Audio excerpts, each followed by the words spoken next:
Pessoal, muito boa noite a todos vocês. Obrigado pela presença de vocês. É uma satisfação recebê-los e recebê-las aqui nessa noite, tá?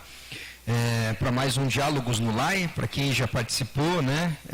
Já conhece o nosso esquema. Para quem não participou, gostaria de rapidamente dizer aqui que a gente promove. Nós promovemos todos os meses, nós promovemos uma palestra, né? Um encontro aí com algum profissional, algum colega que vem de alguma forma se destacando no seu meio profissional, no seu meio de trabalho. Os temas são variados, mas todos eles de alguma forma procuram abordar essa relação entre a ciência animal, a produção animal e o homem, digamos assim, ou as ciências humanas, ou a relação com seres humanos, tá? Então os nossos temas são variados, mas nunca perdem de foco essa questão da relação animal-homem, como o homem explora os animais, os sistemas de produção, a ciência animal de uma forma geral. Ok? Então, sejam muito bem-vindos. Nós temos aqui um laboratório, que é o LAI, o Laboratório de Análises Socioeconômicas e Ciência Animal. Então, nós ficamos aqui no Departamento de Nutrição e Produção Animal, que é esse corredor aqui, que alguns já conhecem, esse corredor aqui da direita do prédio, né, do João Soares Veiga. E a gente, então, é da FMVZ, a Faculdade de Medicina Veterinária e Zootecnia da USP. Ok? Então, o nosso convidado hoje é o Fábio, e é uma satisfação muito grande estar recebendo o Fábio aqui hoje, tá? O Fábio Rosa Sussel. Ele é como eu falei, né, é um dos profissionais que vem se destacando aí na sua vida profissional. A gente vem acompanhando e vem admirando o trabalho dele, de modo que é uma satisfação enorme receber você aqui, Fábio. É um setor, pessoal, que eu particularmente tenho uma admiração e acredito muito na cultura. Assim, não tenha dúvida nenhuma que é um dos setores onde a gente, o Brasil, né, eu estou falando do Brasil como país, a gente perde oportunidades imensas, temos um potencial gigantesco, absurdo para a aquicultura, tá? E então é um setor que realmente eu acredito muito, certo, Fábio? Então, não só pelo destaque que você vem tendo na sua vida profissional, mas porque realmente é um setor que eu acredito. Espero que muitos de vocês possam ter oportunidades e se dedicarem ainda futuramente, profissionalmente para esse setor, tá? Então, o título que nós propusemos ao Fábio e que imediatamente ele aceitou, na verdade, ele mesmo sugeriu, né, o título, nós fomos discutindo e chegamos nesse título. Então, novo momento da aquicultura brasileira, produzir com eficiência é tão importante quanto uma boa gestão. De forma muito breve, muito resumida, eu vou apresentar o Fábio, certo? Ele é zootecnista, formado pela Universidade Estadual de Maringá, no ano 2000, mestre pela Unesp de Botucatu, em 2008, e doutor aqui pela USP, pela FZEA, aqui de Pirassununga, em 2012, certo? Ele é pesquisador científico nível 5 do Instituto de Pesca, a UPD aqui de Pirassununga, que o Instituto de Pesca, né, é um órgão da Secretaria da Agricultura e Abastecimento do Estado de São Paulo. E o Fábio, então, ele atua na área da aquicultura e, ultimamente, ele tem ficado bem conhecido, né, pelo seu papel aí como apresentador do programa Aquanegócios na Fish TV. Ok? Então, Fábio, de novo, muitíssimo obrigado pela tua presença. Fique muito à vontade, ok? Obrigado. Maravilha. Ok. Boa noite a todos. Eu que agradeço o convite, professor Gameiro. Uma satisfação muito grande. O professor Gameiro participou da minha banca de doutorado e hoje ele me convida para estar colaborando com o grupo qual ele coordena. Então, isso é gratificante, é um sinal de que eu estou evoluindo na carreira, né? Isso é muito bom, admiro muito o trabalho do professor Gameiro. E é uma grande satisfação também colaborar com esta casa, né? Eu sempre digo que eu tenho uma dívida muito, mas muito grande com essa instituição, especialmente com esse campus, né? Entrei aqui no doutorado em 2008, digo que eu ainda não saí, né? Eu sou professor colaborador no mestrado profissional, eu tenho uma disciplina lá e faço questão de não perder esse vínculo, porque é fantástico. Essa universidade aqui é fantástica, esse campus é fantástico.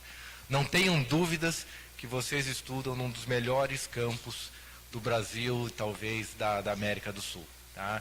Então, toda vez que eu tenho uma oportunidade de deixar uma contribuição para essa casa, para essa instituição, é com muito orgulho, com muito carinho, e faço questão de fazer o meu melhor para que realmente aos poucos eu venha a pagar, né, a quitar parte dessa dívida, né? Para mim, estudar aqui foi sensacional.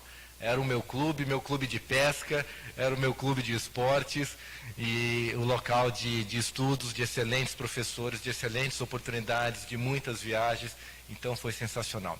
É uma satisfação imensa estar aqui. Vamos logo ao assunto de hoje. Novo momento da agricultura brasileira, produzir com eficiência é tão importante quanto uma boa gestão. Opa, foi bom. Conteúdos e objetivo da palestra. Considerações iniciais, o que e onde produzimos organismos aquáticos, necessidade de uma boa gestão e postura de futuros profissionais. Conforme o Gameiro já comentou, eu sou o apresentador do programa Aquanegócios da Fish TV, tenho um baita orgulho desse programa, mas trabalho duro para ser reconhecido como pesquisador científico, especialmente como pesquisador de lambari. Tá? Isso aqui é um trabalho paralelo, né? Inclusive não foi registrado como atividade de transferência de tecnologia dentro da minha instituição. A minha instituição teve dificuldade de entender o que seria um programa televisivo para difundir tecnologias, né? Provavelmente não acreditaram nessa ideia, né? E aí que eu encarei isso como um projeto paralelo, né? Então, a maior parte do meu tempo é em pesquisas com lambari e, felizmente, essas pesquisas não pararam, né? Eu ministro 2 cursos por ano aqui e outros cursos Brasil afora. Amanhã estou indo para Aquidauana ministrar um curso intensivo de criação de lambari. Depois tem outro em Uberaba na semana que vem. Enfim, as minhas atividades com lambari não pararam. Então, esse projeto aqui é um projeto paralelo. Felizmente, está dando certo, está legal, está bacana, mas é algo extremamente complexo, algo que eu não estudei para isso e que tem sido um desafio constante. Eu achava que depois da primeira temporada, da segunda, as coisas iam facilitar. Não, parece que cada vez complica mais, porque cada vez eu quero fazer melhor, cada vez eu quero deixar a coisa mais interessante. Mas, enfim, tenho orgulho disso, mas não é a minha atividade número 1. Se eu parar de fazer isso, daqui 6 meses, ninguém mais vai lembrar que eu apresentava um programa de televisão. Enquanto que as pesquisas com o lambari, essas sim eu quero que sejam eternas, ok? Já são 31 episódios gravados, portanto, mais de 12 horas de conteúdo técnico, né? E tenho muito orgulho. Realmente são informações interessantes, num linguajar novo, numa forma de se comunicar moderna, né? Não sei se você já viu um estudo, Gameiro, que as revistas impressas, em 3 anos, não vai mais existir. Talvez uma Globo Rural sobreviva, mas DBO, essas revistas assim, em 3 anos, é muito rápido, né? Porque não é a forma de comunicação que o público de hoje está acostumado, né? Então, hoje são vídeos de 15 segundos no WhatsApp, ou de 30 segundos, através de televisão, são outras as formas de se comunicar. Inclusive para se repensar das nossas publicações científicas, né? Não vão mais procurar papel para ler, né? Já não procuram mais, o artigo científico não existe mais no papel, é só digital. Mas nem na forma digital as pessoas vão ter interesse de ler. Só vai ler quem realmente precisa fazer uma revisão bibliográfica, né? E então é fundamental procurarmos metodologias novas para divulgar os nossos achados técnicos e científicos. Esta palestra não é motivacional, tá? Isso é muito importante deixar claro para vocês. Não estou aqui para falar que uma espécie aquática é melhor que a outra, que a proteína aquática é melhor que a proteína terrestre. Nada disso. Todas as proteínas são importantes, vegetal ou animal, aquática ou terrestre, tá? O fundamental é nós termos um olhar diferente na forma de produzir essas proteínas. Já somos extremamente eficientes, nós brasileiros, tá? Não tenham dúvida disso, tá? Falta a gente mostrar o quanto somos eficientes e o quanto ainda podemos ser mais eficientes do que já somos, tá? Especialmente para o mundo afora, especialmente para as pessoas que detêm os meios de comunicação e não sabem dar o devido valor à importância do agronegócio brasileiro, tá? Então, não estou aqui para exaltar uma espécie, não estou aqui para exaltar a aquicultura. É claro que o foco vai ser a aquicultura. Tá? Estou aqui para tentar me comunicar com vocês. E aí, vejam só que coisa maluca. Em tempos de informação abundante, o desafio da comunicação é imenso. Isso porque comunicação não é o que a gente fala ou escreve, mas sim o que as pessoas entendem a partir disso. Imaginem que com tudo isso de informação na internet, as coisas deveriam ser mais simples, no entanto não são.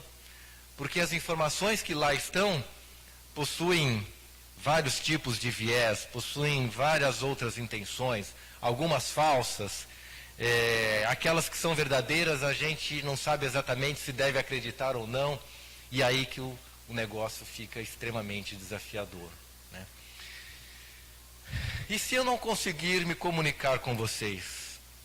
Perde eu meu tempo aqui, perde vocês o tempo de vocês aqui, perde o tempo, o professor Gameiro, de ter organizado tudo isso.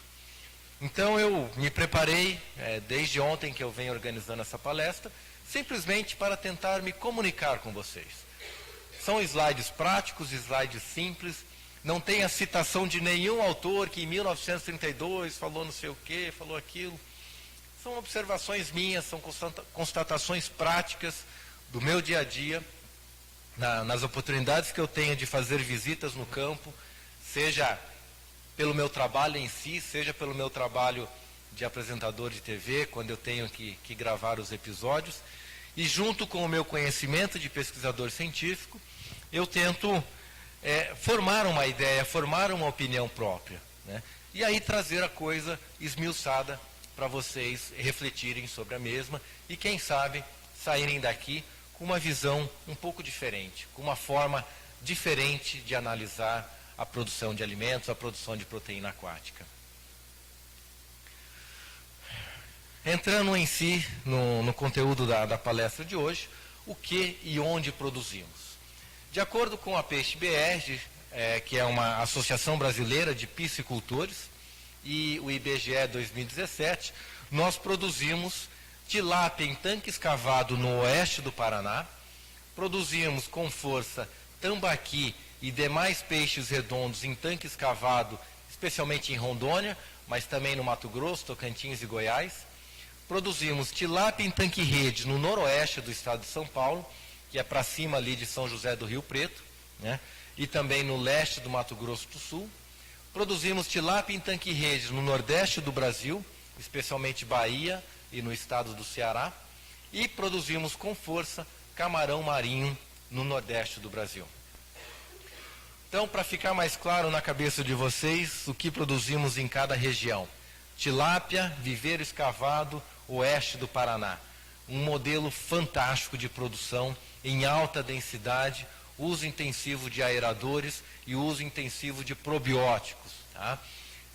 Produtividades ao redor de 7 a 8 quilos por metro quadrado, com muita eficiência e, em alguns casos, até mesmo retornando a água de uso. A água de um viveiro acumula-se numa lagoa de decantação e dessa lagoa de decantação ela é tratada com aerador, com oxigênio, com probióticos, e essa água volta para um novo cultivo. Em alguns casos, troca zero de água. Né? Um baita exemplo de produção de peixes está dando o oeste do Paraná, inclusive com forte participação do cooperativismo. Né? Tanto a Cevale quanto a Copacol há mais tempo. Recentemente a Cevale entrou com muita força, né? Dando um bom apoio para o produtor rural e com um lindo trabalho de produção de tilápia nessa região. Aqui em São Paulo, então, ali na região de Santa Fé do Sul, que é o grande polo, né? E também parte do Mato Grosso do Sul, Aparecida do Taboado, né? Produzindo fortemente tilápia em tanque-rede. Né? Bastante mecanizado, as etapas de despesca, de vacinação de peixes, de classificação, também uma produção que, a meu ver, não tem volta, né? Só vai crescer igualmente aqui no oeste do Paraná. Enquanto que lá na Bahia, especialmente aqui em Paulo Afonso, bem no centro aqui, e depois um pouco mais no estado do Ceará, nos açudes de Castanhão e Oroz, temos uma produção de tilápia em tanque-rede, uma condição climática fantástica, um clima fantástico, uma qualidade de água excelente, mas oscila demais, né? Especialmente agora, esse período de seca que o Nordeste todo vem enfrentando, as produções caíram consideravelmente, mas ainda é considerável a produção de tilápias nessa região. Aí depois nós temos o camarão no Nordeste, né? Todo o litoral nordestino produzindo camarão com força. Recentemente tivemos episódios de doenças virais, né, com o vírus da mancha branca, praticamente dizimou, levou bem abaixo a produção de camarão.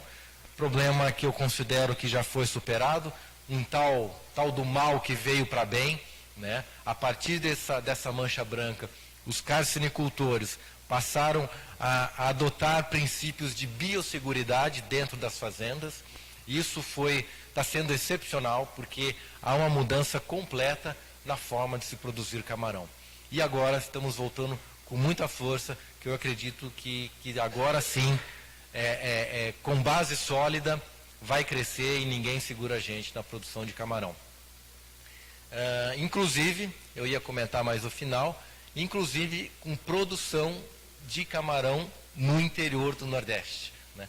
O interior do Nordeste não é pobre de água, tem muita água no subsolo, só que é salobra, é água com salinidade de 2, 3, 4 per mil, só para terem uma ideia, a água do mar é 30 per mil aqui no nosso litoral, né?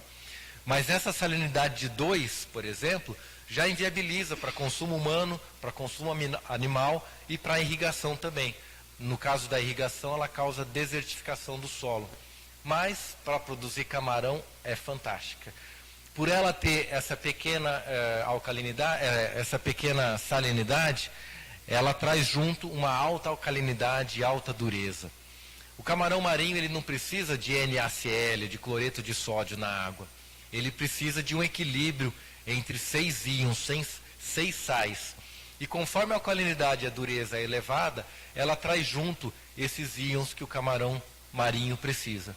Então, o interior do Nordeste está abrindo os olhos agora para essa nova oportunidade e é fantástico. Eu gravei um episódio que ainda não foi para o ar sobre produção de camarão em águas continentais, né, em águas interiores, né? Sensacional. Sitiantes realmente, propriedades pequenas com 4, 5 viveiros de camarão estão conseguindo tirar receitas de 3, 4 mil reais por mês e vai causar uma transformação no sertão que vai ser bonito de ver, produzindo uma proteína nobre e também sem descarte de água, que não pode descartar essa água para o ambiente. Então essa água, eles repõem apenas o que perde por evaporação. Então o poço ou a cacimba é só para repor o que perde por evaporação. Isso vai ser uma revolução no sertão. Aí nós temos a produção de tambaqui, especialmente no estado de Rondônia, mas também em Tocantins, também aqui no Mato Grosso. Outra espécie, outra atividade que não tem mais volta na aquicultura brasileira, né? Grandes áreas, viveiros de grandes extensões, também um viveiro passando água para o outro, coisas que no meu tempo de graduação não se ensinava, né? Cada viveiro é uma alimentação de água independente, né? Nenhum viveiro se comunica com o outro. Que vai passar doença de um para o outro, a água que já usou não serve para um novo cultivo.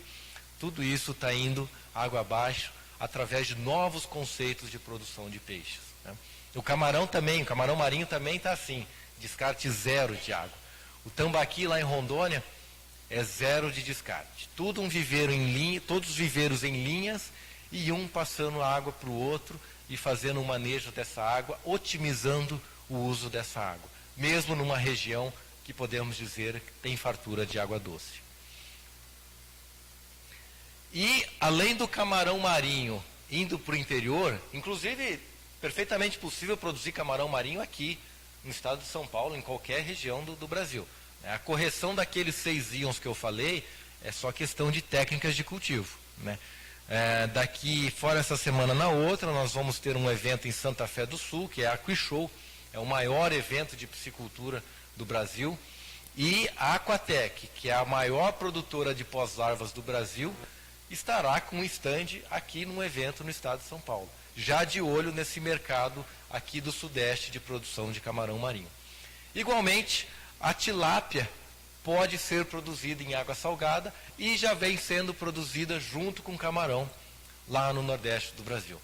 Que eu também gravei um episódio sobre isso, já mostrei, e até eu fiquei surpreso de ver a tilápia se dando tão bem em salinidades de 27, 28, com desempenho zootécnico bom e sobrevivendo em salinidades de 35 a 40 normalmente, né? Então, mais uma grande perspectiva de exploração para a produção de proteína aquática. Mas, Fábio, jundiá, catfish, truta, pintado, lambari, baga, são produções isoladas, tá? Não podemos falar que existe uma cadeia produtiva desenvolvida para todas essas outras espécies, né? Inclusive, eu tenho que colocar o meu lambari nesse pacote por enquanto, tá? Por enquanto. Logo, logo ele vai estar, ele vai estar aqui, ó. Ele vai estar no meio dessas três aqui. Esse slide é para deixar, assim, registrado na cabeça de vocês. Se alguém perguntar o que nós produzimos na aquicultura brasileira, tenham em mente isso daqui: tilápia, tambaqui e camarão marinho. Tá? Cadeias organizadas, desenvolvidas, são essas três espécies aqui. Todas as outras são produções pontuais, né? Ainda acredita-se que vão acontecer, mas não aconteceram, né? É isso daqui que responde pelo grosso da aquicultura brasileira. Sistemas, rapidamente um pouquinho de sistemas de criação e mecanização, né? Esse aqui é um vídeo, acho que eu tenho que tocar aqui, né? Deixa eu ver. Não precisava do som, não? Só para vocês terem uma ideia de como a nossa atividade está desenvolvida, aqui é uma despesca já mecanizada em viveiros escavados, né? Já facilitando consideravelmente a mão de obra, né? E temos inúmeros outros exemplos. Por falta de tempo, eu não consegui achar os outros vídeos. Pode tirar o som daqui, Alejandro? Porque está dando interferência. Eu não tive tempo de achar todos os vídeos que eu tinha, mas é só para vocês terem uma noção que já há inúmeros exemplos de mecanização na aquicultura.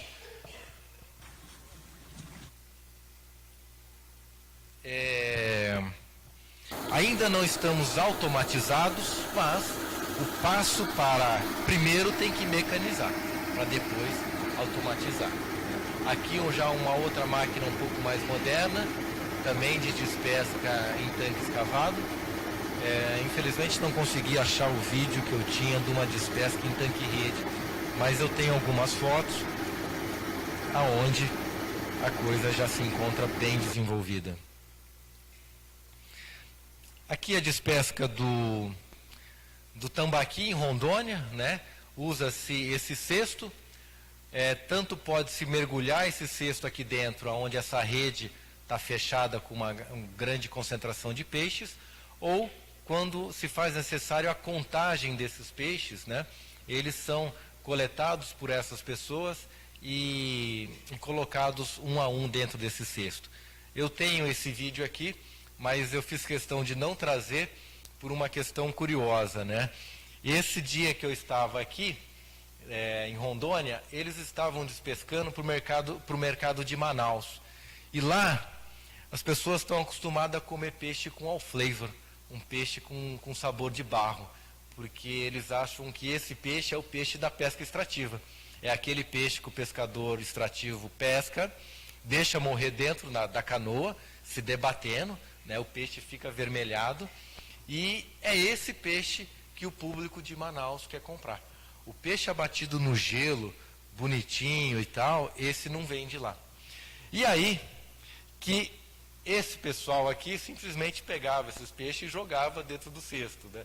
Tipo assim, quanto mais judiado, melhor, né? É um nicho de mercado, mas não é a realidade. Se esse peixe vier aqui para São Paulo, volta tudo.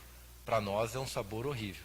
Então eu fiz questão de não colocar o vídeo dessa despesca, esse guindaste trabalhando, porque ia causar estranheza em vocês, falar, nossa, que brutalidade, que é isso? Então eu preferi não colocar e só coloquei algumas fotos, né? Aqui, o camarão, opa.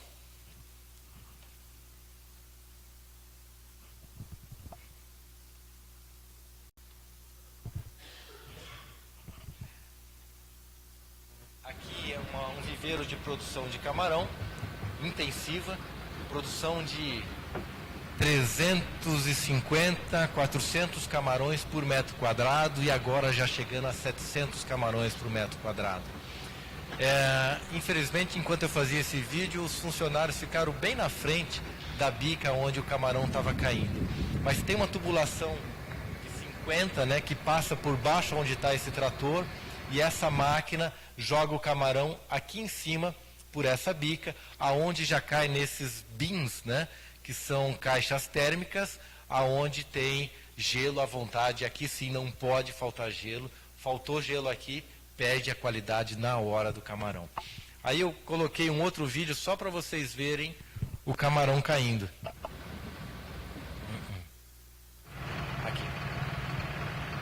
Então, aquele camarão está passando por baixo da terra por uma tubulação, sai, a máquina joga ele aqui para cima, ele já cai direto nesses bins, ele está saindo desse viveiro, né?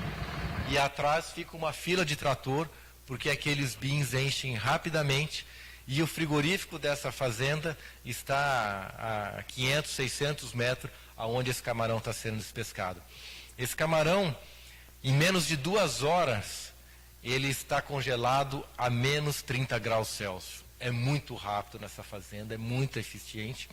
Isso transfere uma qualidade que eu diria que nenhuma outra fazenda de camarão no mundo consegue ter a eficiência que essa fazenda tem, que por felicidade, por sorte, eu tive a felicidade de trabalhar nela no ano de 2002, que é a Camanor, lá no estado do Rio Grande do Norte. Então, isso foi só para vocês terem uma ideia que a aquicultura não é mais aquela criação de fundo de quintal, não é mais aquele negócio com meia dúzia de buracos escavados na terra. Tá? A aquicultura, hoje no Brasil, felizmente, e eu venho dizendo que 2017 e 2018 estão sendo anos de referência dessa transformação da piscicultura, da aquicultura, para a agricultura empresarial ou aquicultura industrial, como quiserem. Ou seja, é um novo momento, né? Conforme eu já mostrei, aquelas 3 espécies possuem já uma cadeia organizada, com toda a cadeia de insumos pronta para atender, com melhoramento genético.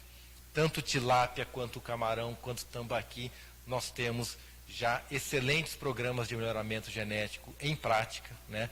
Seja por iniciativa privada, seja por iniciativa pública, nós já podemos falar em melhoramento genético nessa espécie. Então, a aquicultura não é mais uma atividade secundária dentro de uma propriedade rural. É sim o negócio principal. Tá? Então, criação de organismos aquáticos é negócio, e negócios precisam ser bem administrados. Criar peixes é fácil, muito fácil. Já dizia um nobre pesquisador, Sérgio Tamacia, lá da Ipagre de Santa Catarina. Criar peixes é fácil, muito fácil. Criar peixes com eficiência, um pouquinho mais difícil. Criar peixes com eficiência e ter lucro, aí é que a coisa pega. Né? Aí é que tem que ter profissionalismo. Tá? Tem um negócio chamado conceito de racionalidade econômica versus produtividade de material, que vale para tudo, vale para peixe, vale para uma fábrica de parafuso, uma confecção de roupas. O gameiro tem muito mais conhecimento para discorrer sobre isso, por isso eu não quero me aprofundar muito nessa questão, mas é só para dizer que esses tipos de conceitos são imprescindíveis nos novos profissionais que se apresentam ao mercado de trabalho, né? Isso tudo nada mais é do que a capacidade organizacional da empresa em produzir um máximo por meio de um mínimo recurso disponível. Até porque superdimensionar um projeto para uma produção mínima é relativamente fácil, mas não é viável economicamente. Então, as coisas precisam caminhar juntas, né? Ao propor um projeto, além de analisar a viabilidade econômica e zootécnica dele, também tem que se avaliar o equilíbrio daquilo que está sendo proposto, né? O exemplo mais clássico, acho que hoje os produtores rurais já mudaram bastante essa mentalidade, mas até uns 10 anos atrás, o sonho de todo sitiante era ter um trator traçado. O vizinho tinha um trator traçado, ele também tinha que ter um trator traçado. Mas a propriedade dele não precisava de um trator traçado. E aí que, na inocência, ele acabava sendo convencido pelos vendedores a comprar um trator traçado e fazer um investimento desnecessário, né? Hoje isso já não é uma prática tão comum, porque nesse aspecto eles já estão atentos.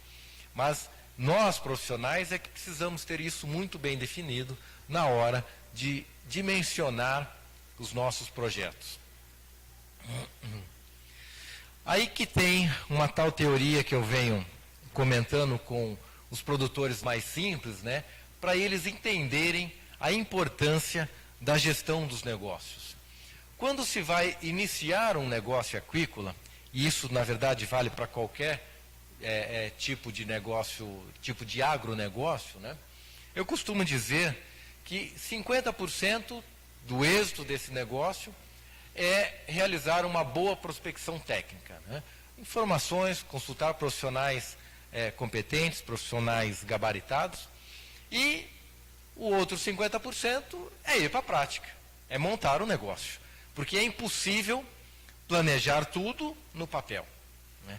É lá na prática que vai ter uma lontra que vai pular no viveiro de matrizes, uma chuva forte que vai entupir o ladrão, a comporta e vai transbordar o viveiro, enfim, uma série de coisas que não dá para se colocar no papel e que somente na prática é que a gente vai descobrir e que vamos ter que contornar isso, tá?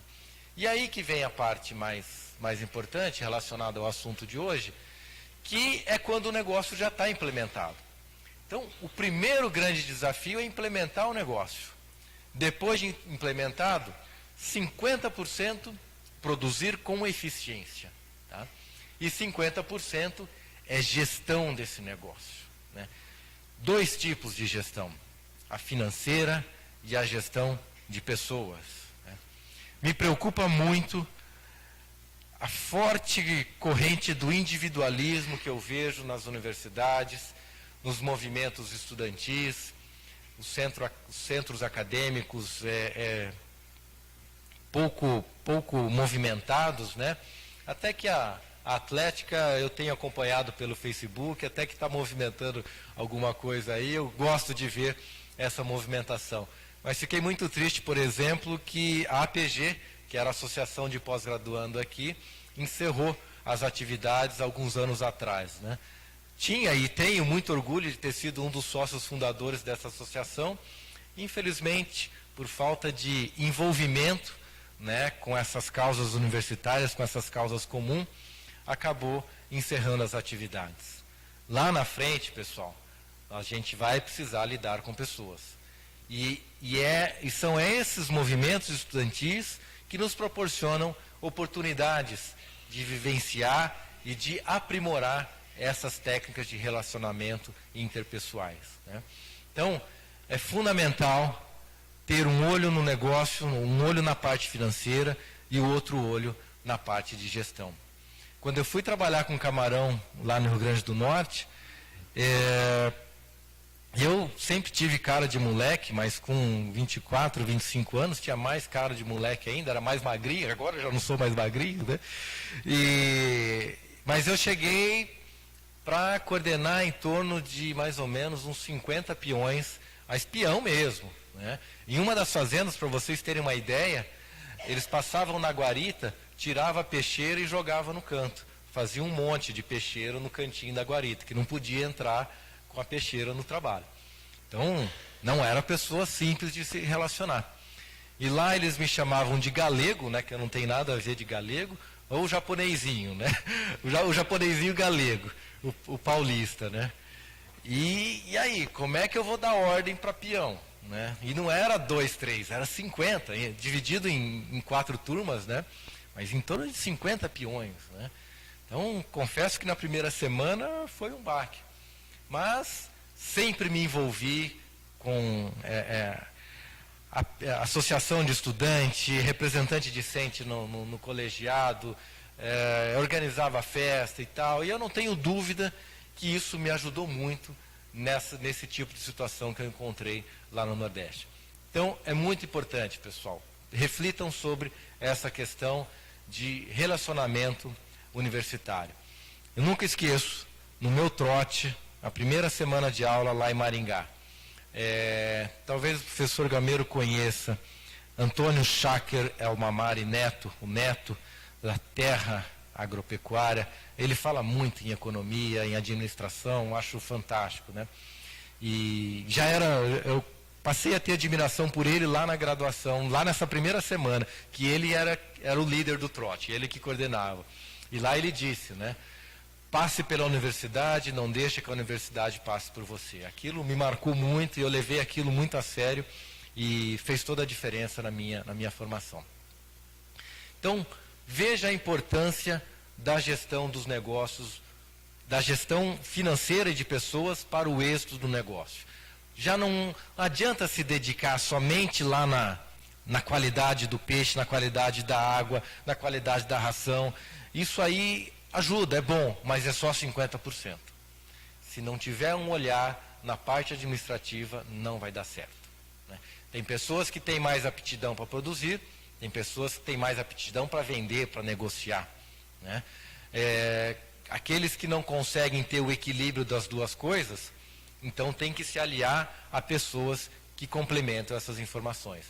Eu já sei que eu sou bom para produzir, mas para gerenciar, para negociar, eu sou péssimo, né? Eu não consigo cuidar nem das minhas finanças pessoais, que diria cuidar de um negócio, né? Então eu reconheço isso.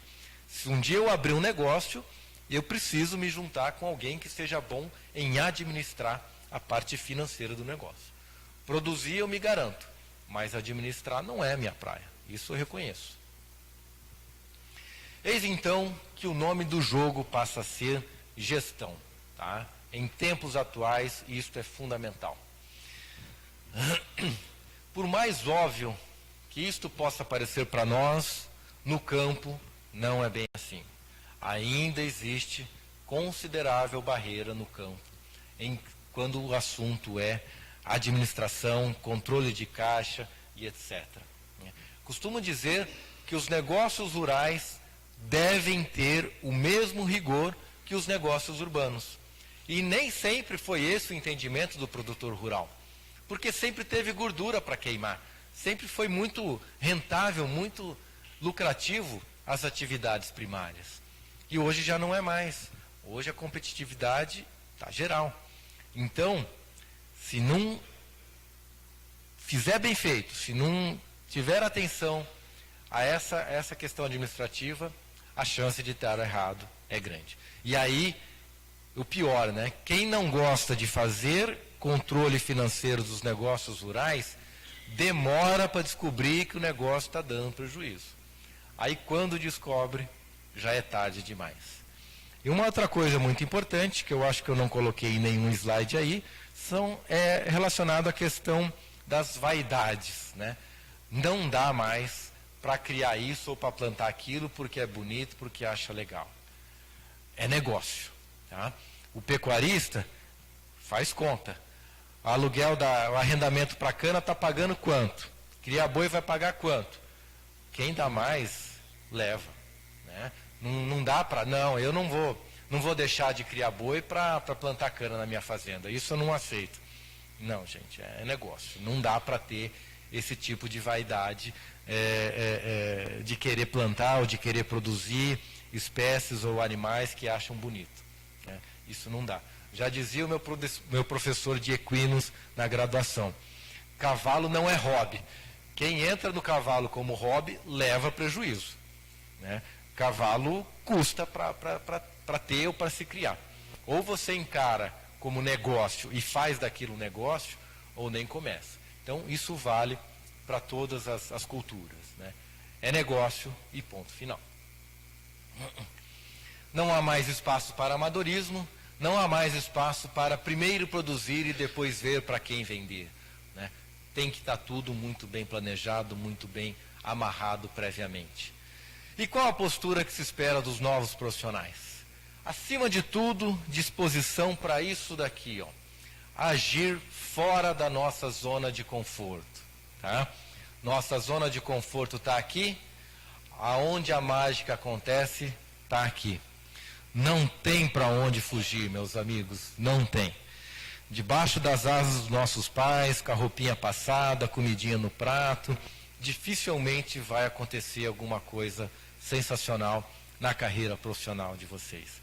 Pode até acontecer, vocês podem ter uma sacada empresarial aí, uma nova visão de negócios que até permita esse tipo de luxo. Mas é 1 em 1 milhão. Né? Se não for para o campo, se não queimar a cabeça debaixo do sol quente, sim, estou exagerando, né? Mas tem que sair da nossa zona de conforto. Ao menos para mim, tudo de legal, tudo de bacana que aconteceu na minha carreira profissional, e eu nunca tive apadrinhamento de ninguém, a não ser o meu orientador de graduação, que sempre me ajudou, mas por méritos, né? Porque eu sempre ajudei ele também, né? Mas ajudou assim, indicando o emprego, dando uma força aqui, outra força ali. Né? Mas eu nunca tive apadrinhamento. E considero que já tive algumas conquistas profissionais, da qual eu me orgulho muito. Até porque o que importa não é onde chegamos, mas sim de onde saímos. Então, de onde eu saí, de onde eu cheguei, tenho um certo orgulho da minha trajetória profissional, mas tudo, absolutamente tudo aconteceu aqui, fora da minha zona de conforto. Okay? Esse é o primeiro recado. Além do compromisso técnico com a produção em si, conhecer e colaborar com a eficiência financeira do mesmo. Então, aquilo que eu já havia comentado, não basta ser bom somente na parte produtiva da coisa. Também é fundamental estar de olho nessa parte financeira, que é mais ou menos essa imagem. Né? Não basta ir para o campo só olhar a lavoura. A calculadora vai ter que estar junto. Né? Não tem para onde escapar. Eu detesto números, nunca gostei, mas tenho que aceitar. O mínimo do mínimo, eu tenho que tentar entender, que tentar compreender.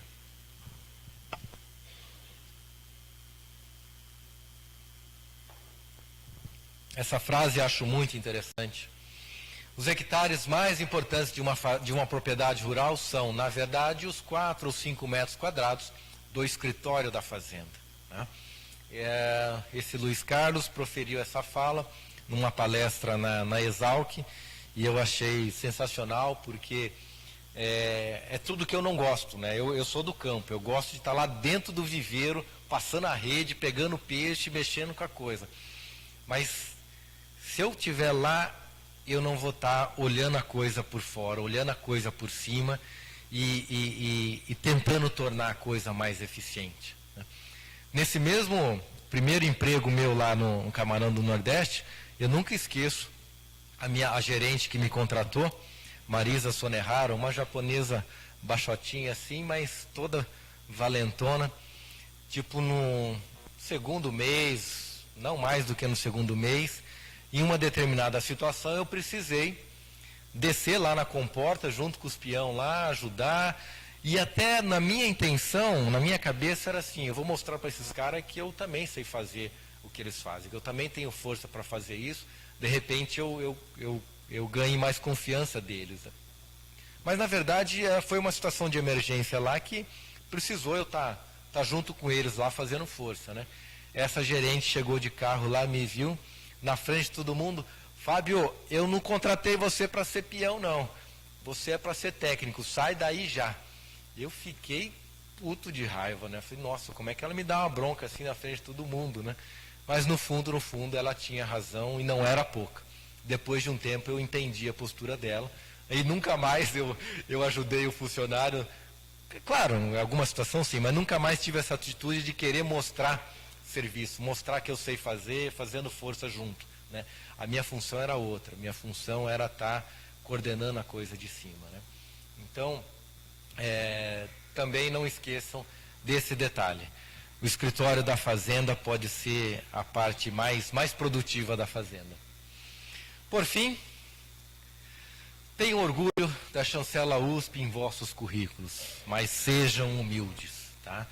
Entendedores entenderão o que significa passar por uma USP. Não precisa vocês terem uma postura arrogante para mostrarem isso, tá? É muito legal, é muito bacana. Eu tenho orgulho de ter passado por um doutorado na USP. É gostoso quando num evento, numa feira, num auditório grande, a gente escuta a pessoa convidando a gente falar que passou pela USP, né? Eu acho que dá uma diferença. Aqui a gente está em casa, podemos falar disso, né? Então, mas sejam humildes, tá? Jamais tenham arrogância sobre isso.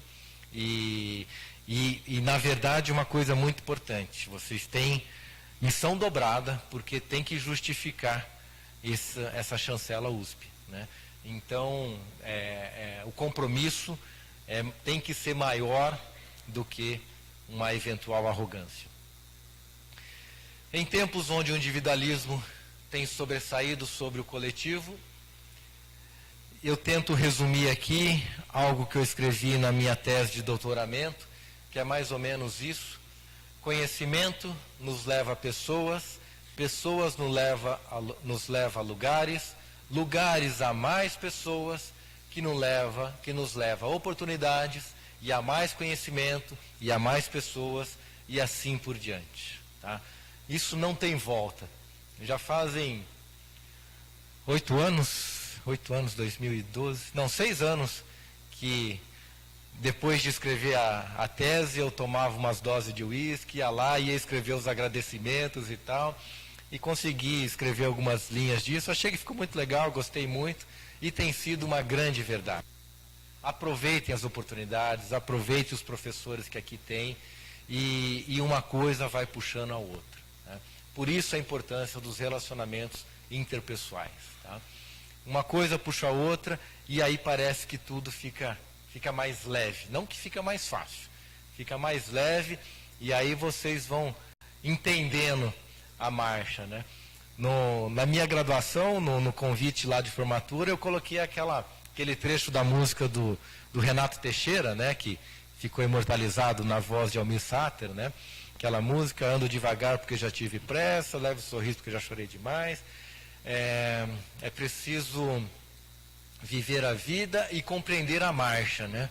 Lá na graduação eu achei que eu tinha compreendido essa tal marcha, né? Só que depois eu fui vendo que a nossa caixa de câmbio é desses caminhões modernos, né? Que tem 35, 40 marchas, né? Primeira simples, primeira reduzida e assim por diante, tal e tal. Então, a coisa é bem mais complexa do que uma caixa de 4 ou 5 marchas, né? E aí, depois de um tempo, eu fui entender que as coisas tornam menos difíceis quando a gente entende essa questão de pessoas, de lugares, de conhecimentos. Quanto mais a gente estuda, a gente se aprimora, mais oportunidade vai surgindo, e aí conhece pessoas e vai facilitando as coisas. E não poderia deixar de falar do pequenino lambari, que é a minha espécie de pesquisa, pequenino mais valente. Boto muita fé, não somente para a Isca Viva, e sim no novo universo que eu venho trabalhando com ele, que é a produção de lambari para petisco, né? Esse carinha é tão produtivo, é tão eficiente em metro quadrado por hectare por ano, que uma tilápia, que um pacu, que um pintado, que qualquer outra espécie. Mas só porque é pequeno, muitos não dão valor a ele. Mas um trabalho bem de formiguinha, eu pretendo reverter isso e tornar essa espécie uma fonte de produção de proteína animal de qualidade, em quantidade, com eficiência, com sustentabilidade, né? Quem sabe daqui uns dias, daqui uns anos vocês vão falar, não é que aquele doido tinha razão, né? Olha aí o lambari dando as caras no cenário da piscicultura nacional. Pela atenção de vocês eu agradeço e me coloco à disposição para alguma pergunta ou questionamento.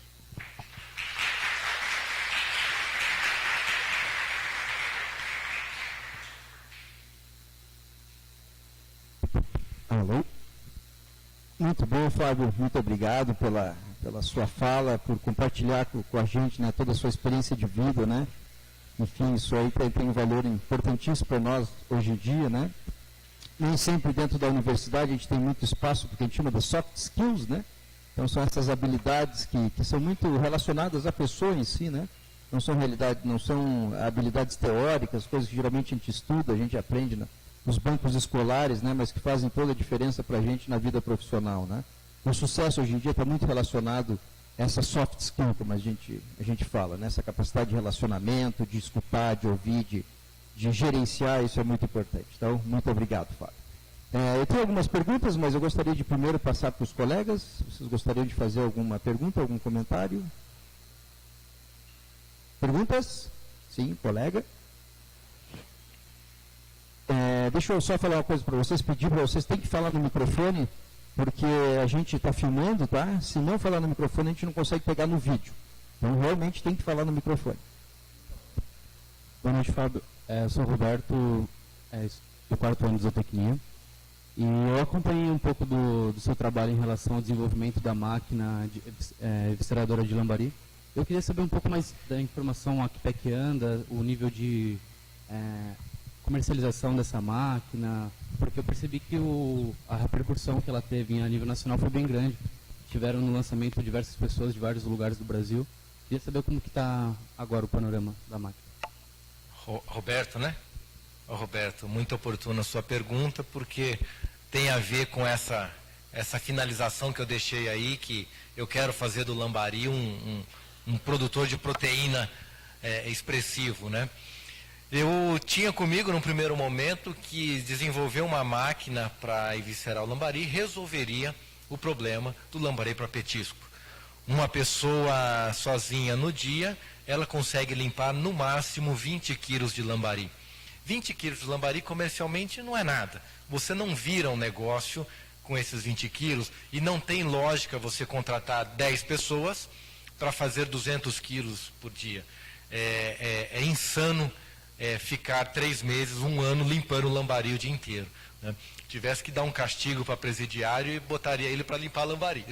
Então, não tem lógica a limpeza manual. Apesar de algumas pessoas até tentarem virar um negócio doméstico dessa forma.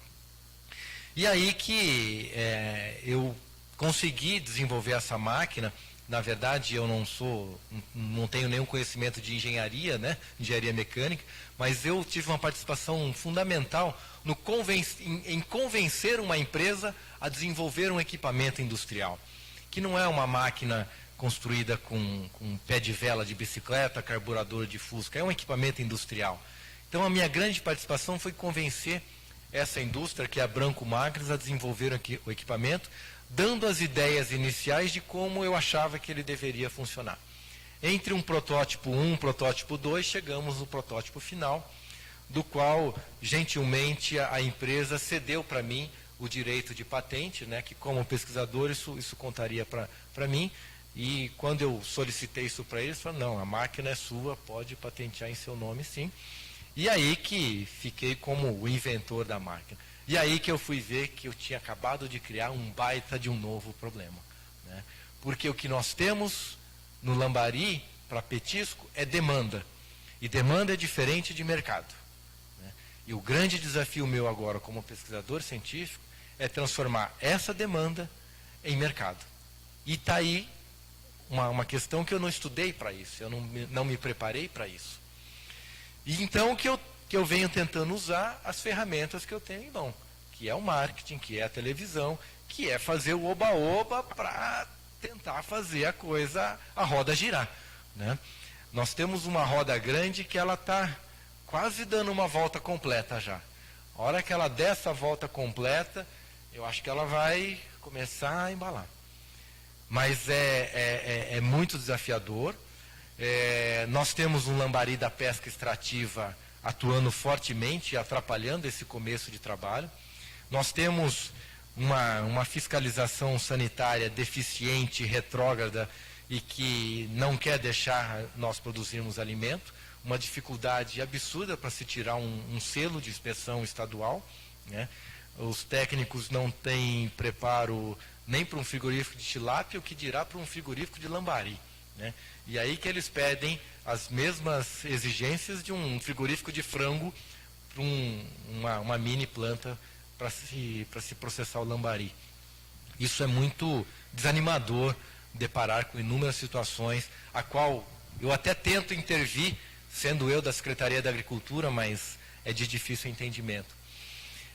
Mas estamos conseguindo superar essas questões e ela ainda não virou realidade. Nós temos 3 equipamentos funcionando, né? Um aqui em Buritizal, perto de Franca, um em Terra Rica, no Paraná, e o protótipo 3 lá em Balneário Camboriú, que são duas pessoas que estão tocando essa máquina lá.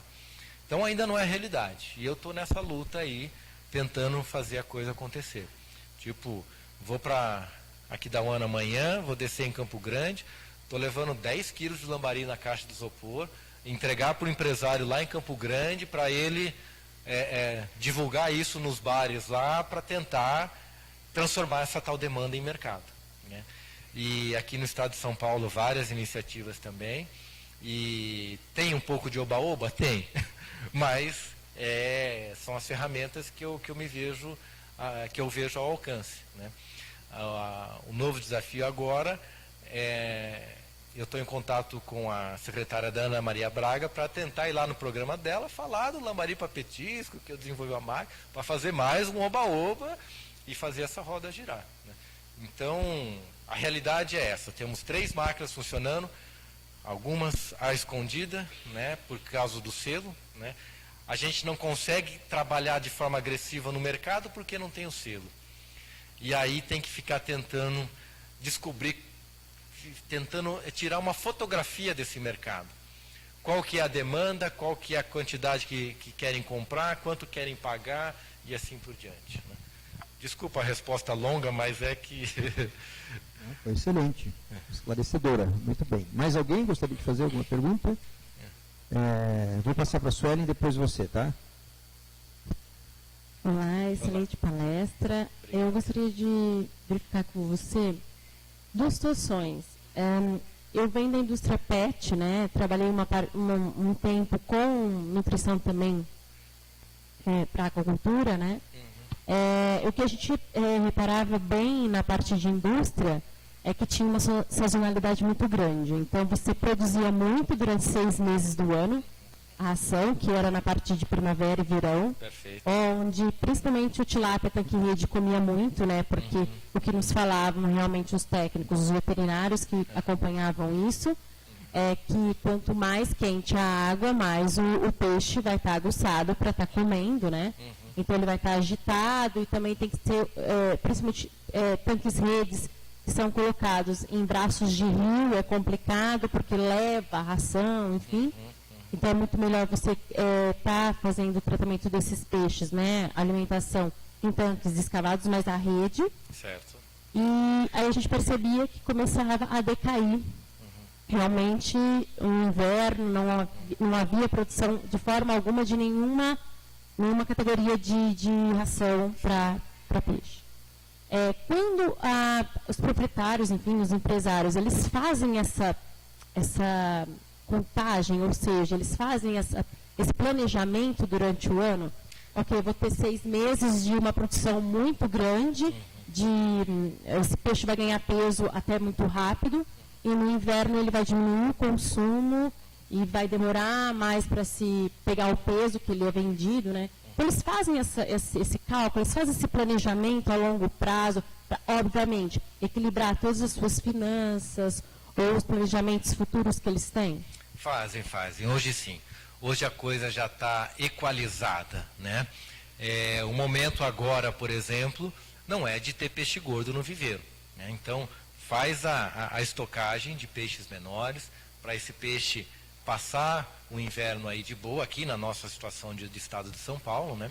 Para quando começar a esquentar, esse peixe está apto a botar peso, a ganhar peso a ganhar peso com força. Mas mais do que isso, o produtor rural já se aprendeu a se ajustar conforme a sazonalidade do mercado e não do clima, tá? É aquela velha história do plantador de flores, né, do floricultor. Ele não abastece as estufas dele de forma igual. Ele olha no calendário. Quando que é o dia da secretária, quando que é o dia das mães, o dia dos namorados, e faz uma produção planejada conforme o período do ano. Então, na piscicultura, isso já é uma realidade, e isso é muito bom porque também, mais importante do que esse consumo de ração, é a questão da oferta do produto no mercado, né? Nós já não temos mais aquela oscilação de preço. Hoje está R$6 o quilo, daqui a pouco está 4. Entra um produtor grande, coloca 600 toneladas no mercado, derruba o preço, acabou. Hoje já tem uma estimativa, a coisa já é mais constante, né? Então, essa sazonalidade, podemos dizer, não que ela não exista, mas ela está contornada, está controlada, né? A fábrica de ração já sabe disso, o produtor já sabe, o produtor de alevino já sabe, o vendedor de vitamina C já sabe, e assim por diante, né? É uma questão controlada, tá? Boa noite. Boa noite. Meu nome é Rafael, também sou do quarto ano da zootecnia, e eu moro na região de Franca ali, e o que eu vejo de produtor pequeno é que muitos deles não teriam condição de fazer uma mecanização na sua propriedade. Normalmente eles têm uma criação pequena de tilápia como uma fonte de renda alternativa. Tem o boi ou o café ali, tem um tanquinho com um pouco de tilápia.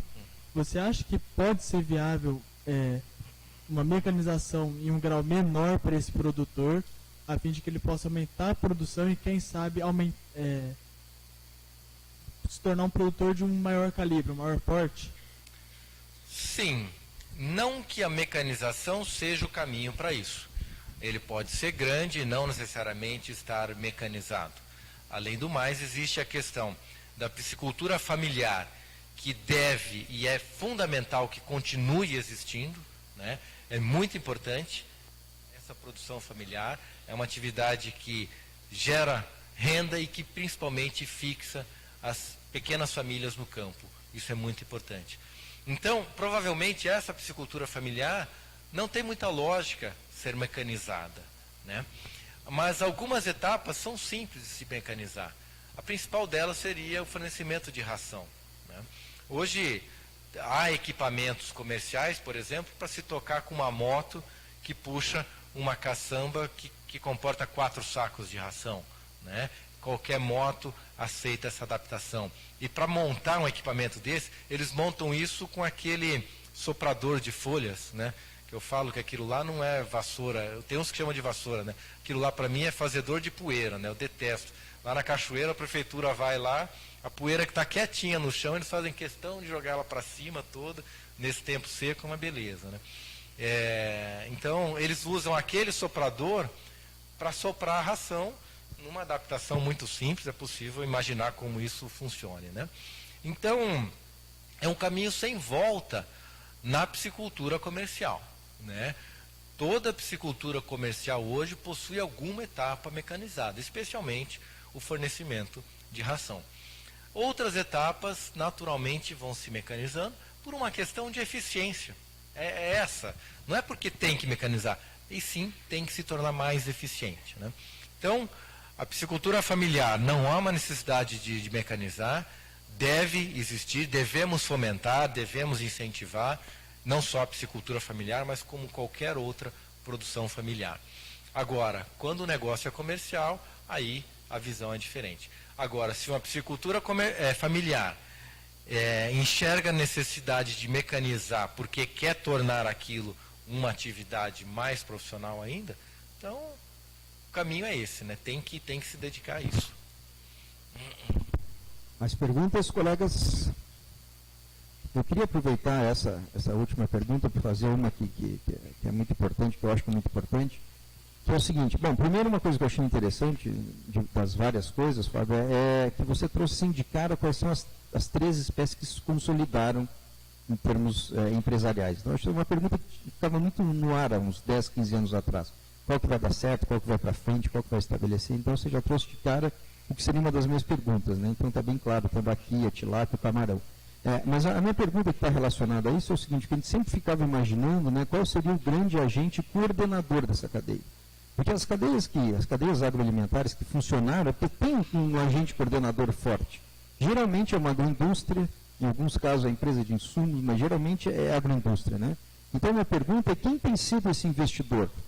Ele é um produtor que tem uma escala maior, ou ele é mais do lado da produção de insumos, de genética, alguma coisa de equipamento, que vê a necessidade de integrar para frente, digamos assim, produzir ele, o peixe, ou ao contrário, ele é do ramo de carnes, de frigorífico, e vê a necessidade de integrar para trás e começa a fazer a piscicultura. Eu não sei se isso é muito claro, eu imagino que deve ter vários arranjos, mas será que você pode falar para nós quem tem sido esse grande agente coordenador, se é que ele existe? Porque eu particularmente acredito que esse agente ele é fundamental para fazer as cadeias funcionar. Existe sim, Gameiro, muito interessante também. E não é o cara que gosta de peixe, não é o cara igual eu que estuda peixe e tal e tal, é o cara empresário, é o que tem o diferencial. Muitos deles não tinham qualquer histórico com criação de peixes.